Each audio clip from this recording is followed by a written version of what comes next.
পশ্চিমে সাজদা করা আর পূর্বে সাজদা করা।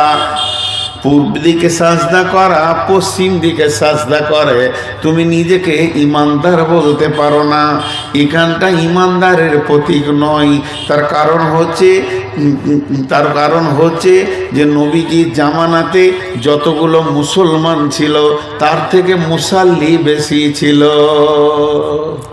পূর্বে পশ্চিমে সাজদা করে দিবে যে তুমি আমার কাছে ইমানদার হয়ে যাবে, এটা কোনোদিন হতে পারে না।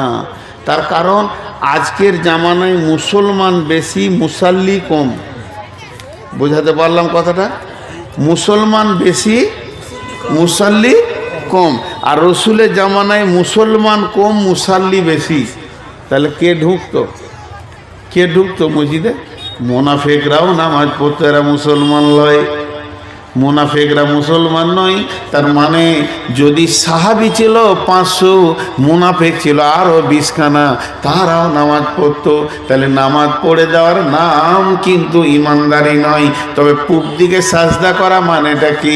পশ্চিম দিকে তো সাজদা করে নামাজ পড়ে, তা পূব দিকে সাজদা বলতে কি বুঝাইলেন আল্লাহ বুঝাইতে চাইছেন শুধু ভারতের লোককে বলেনি। ভারতের লোক পশ্চিমে সাজদা করে, ইরাকের লোক দক্ষিণে সাজদা করে, নাইজেরিয়ার লোক উত্তরে সাজদা করে, সুদানের লোক পূব দিকে সাজদা করে। কাবার পশ্চিমে যারা আছে তাদেরকে পূর্বে সাজদাটা বোঝানো হয়েছে।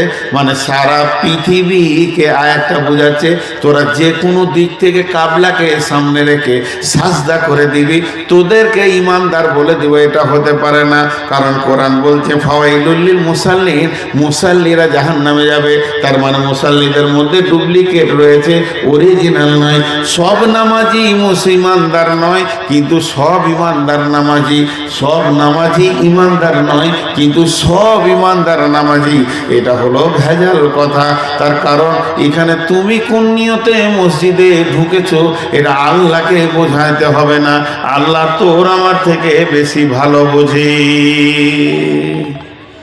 হ্যাঁ মঞ্জুর, হ্যাঁ তো এই কথা বলো।